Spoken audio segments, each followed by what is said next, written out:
My name is Ellen Mars. I'm a project engineer. Eu sou uma engenheira de projetos e eu gostaria de dar uma apresentação sobre o que está sendo feito na Bélgica e na França, principalmente na seção belga desse projeto, do CN Nord Europe. Então, vamos ver se a gente consegue colocar a apresentação na tela. Eu gostaria de agradecer a ANZAC e também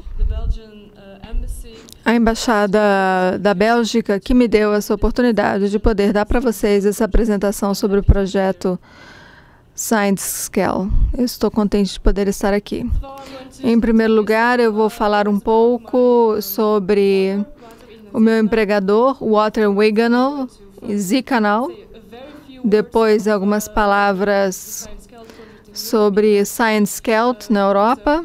O professor Iver também já falou algumas palavras sobre esse assunto.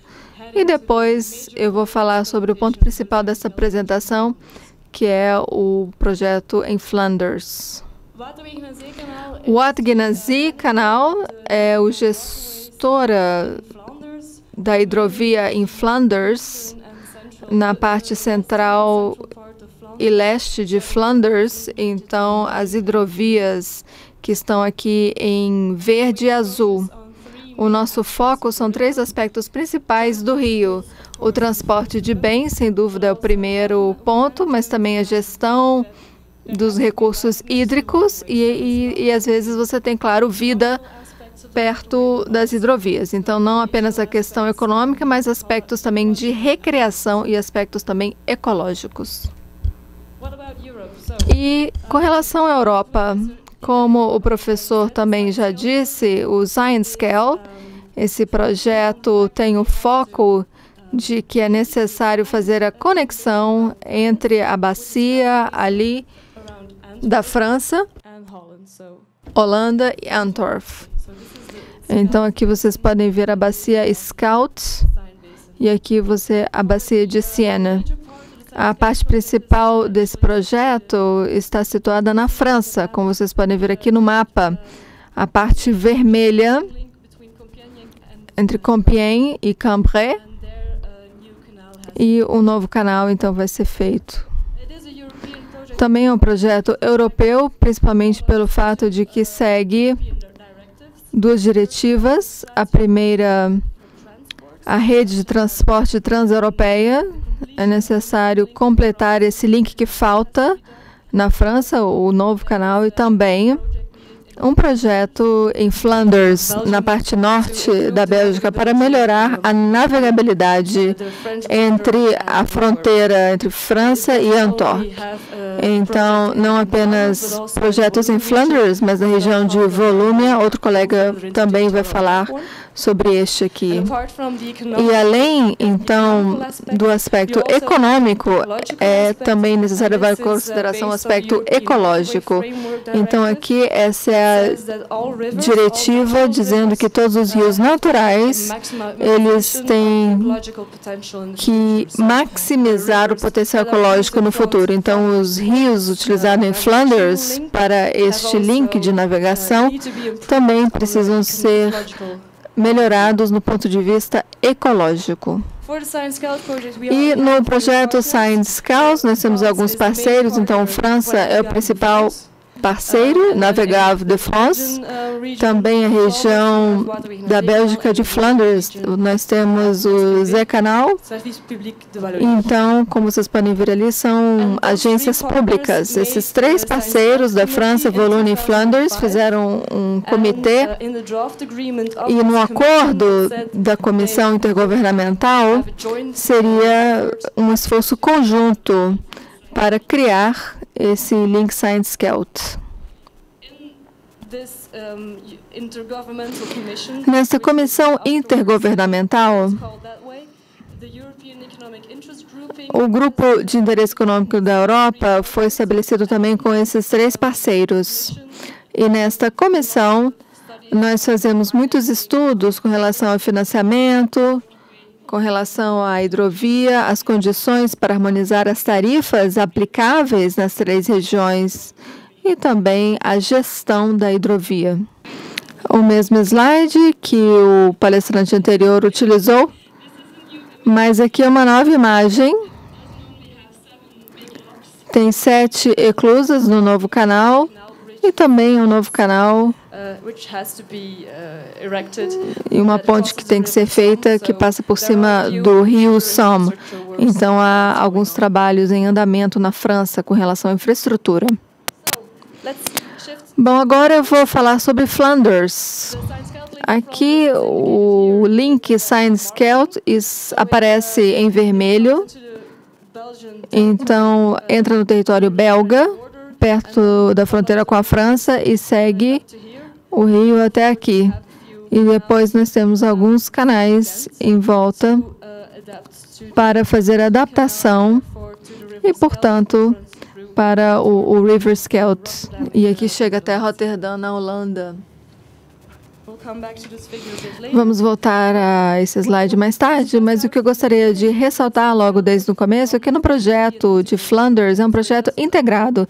Então, não apenas está abordando a questão da hidrovia, mas também tem o seu foco na restauração do rio, justamente pelo fato de que a hidrovia, então, um bom transporte é uma questão importante. No ano de 2010, nós tivemos a terceira diretiva do governo Flemish, dizendo que o projeto ScienceScout não apenas deveria ser executado pelo Waters and Canal, mas também pela ANB e VLM. A ANB é a Agência da Natureza, do Meio Ambiente, então aqui a parte ecológica, e VLM seria a agência que tem o foco em uso agrícola, ou seja, o uso da área em volta do rio. E, sem dúvida, o Waters and Canal tem o seu foco também no transporte de bens, mas também na questão da ecologia, na questão da paisagem e assim por diante. Mas nós começamos com os estudos em 1999. Tínhamos alguns rios, a lista que está na rota agora, mas também o Scheldt em si, que é outro rio, e nós decidimos não fazer isso pelo fato de que há pontes históricas no rio e que foi uma questão importante nesta tentativa de avaliar o rio. Então, as questões de 1999 e SMT, classe VB, seria o princípio para o estudo. Então, um comprimento de 185 metros por 11,4 metros, que poderiam, então, passar. Mas parece que para manter o projeto economicamente interessante, apenas seria de uma única direção. De 2 direções, nós deveríamos expropriar e, então, fazer algumas expropriações, e isso não seria viável. Então, essa foi a conclusão do estudo. Também tiramos outras conclusões do estudo. Em Everham, essa eclusa tinha que ser reconstruída e também os terminais de containers. Alguns terminais foram selecionados. E, sem dúvida, a razão principal pela qual nós fazemos essa melhoria da navegação interior é você utilizar também a hidrovia e as rodovias. E nós temos, então, esse transporte bimodal. E, às vezes, nós temos muito tráfego em Flanders, e esta é a razão pela qual nós queremos, então, fazer esse projeto.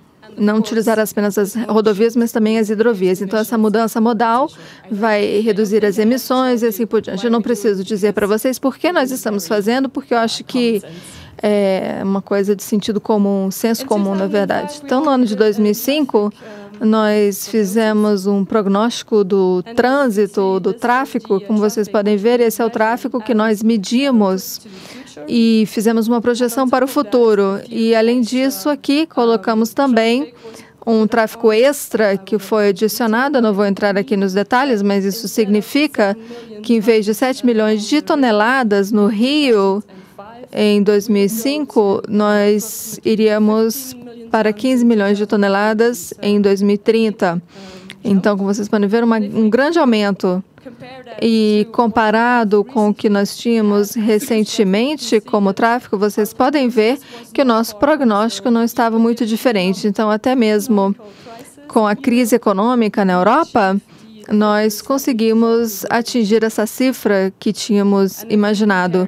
E se comparamos isso com a capacidade das eclusas existentes nas hidrovias, vocês podem ver que estas eclusas vão ter que ser substituídas devido a esses problemas de capacidade, mas também por conta de embarcações maiores. Então, precisamos de eclusas maiores, porque hoje em dia nós temos essa questão também. Aqui, observando esta cifra, vocês podem ver os trabalhos que ainda precisam ser feitos aqui no Rio. Então, o azul escuro é a seção que tem que ser mais aprofundada. Então, é necessário a dragagem. Nós temos aqui 3,5 de profundidade e vai até 4,5 de profundidade. E também porque hoje temos embarcações de comprimento de 8 metros e eles têm que ter 185 metros. Então, nós precisamos fazer esse alargamento para que eles possam passar. E, sem dúvida, as pontes precisam estar numa altura maior e as eclusas precisam ser reconstruídas. E as pontes que precisam estar num comprimento maior, numa altura maior, aqui vocês podem ver em vermelho. E o terceiro aqui, Adrianham, já foi reconstruído, então já não está mais indicado aqui nesse slide. Bom, aqui vocês podem ver uma foto da parte norte do canal e é uma área industrial. E vocês podem ver a parte superior do slide se movendo para mostrar o que vamos fazer aqui debaixo da água. Então, temos que fazer essa dragagem e temos que fazer essa construção para que as embarcações possam passar. E também uma passagem de 2 vias por conta do uso industrial desta hidrovia. Então, é um tráfego de 2 vias aqui nesta seção em particular e não na outra ou nas outras. Aqui vocês podem ver no Everleast. Vemos aqui a maioria das pontes na parte sul do Rio List são muito baixas, então elas precisam ser elevadas para permitir a passagem das embarcações. Na imagem em cima à direita, vemos aqui algumas substituições que terão que ser feitas, não apenas pelo fato de que embarcações grandes não podem entrar na eclusa, mas também por causa da porta do elevador. A porta do elevador não é alta o suficiente para as embarcações. As outras imagens são exemplos das paredes e dos bancos do rio que terão que ser reforçadas. Então, para as eclusas, nós utilizamos as dimensões mínimas de 230 metros de comprimento, 12,5 de largura e 4,7 metros de profundidade. Em Everham, a nova eclusa, inaugurada em 2008, nós vemos a imagem durante a construção. Para as outras 2 eclusas, os estudos estão em curso no momento e o objetivo é de concluir as novas eclusas até 2016. Aqui uma imagem de Everham durante as obras e do sistema eletromecânico e a implantação do sistema eletromecânico. As pontes, precisamos de uma altura de 7 metros, altura livre de 7 metros, não apenas para permitir 3 camadas de containers para que atravessem, mas também, muitas vezes, materiais muito grandes são transportados nas hidrovias. O perfil hídrico do Rio List, como vemos, a camada em laranja ainda está lá, e quando nós decidimos deixar o tráfego unidirecional, vemos que basta manter a largura da água e não seria necessário expropriar para permitir a passagem bidirecional. Então, na verdade, então não é possível permitir a passagem de embarcações menores. Agora, como o tráfego é unidirecional, nós precisamos, então, permitir que os navios maiores tenham um local para esperar enquanto os navios menores passam. E isso é possível porque nós temos comunicação moderna nos links e, portanto, os sistemas de informação fluvial permitirão que as embarcações saibam onde as outras embarcações estão localizadas e saibam quando devem aguardar a passagem de outras embarcações. Então, é possível fazer um embancamento ecológico, senão nós vamos ter esse problema dos K-walls. Esse é o nosso cronograma para as obras. Então, até o final de 2016, as melhorias de navegação no link belga deverão estar implantadas ou concluídas. E a próxima parte é a restauração do rio. O projeto Sena Scout dedica muita atenção a essa restauração. Os bancos serão restaurados, a fauna e a flora terão melhores chances de sobrevivência e também os peixes poderão viajar rio acima para procriar. E teremos também ciclovias e vias para pedestres, garantindo que todos possam aproveitar essa natureza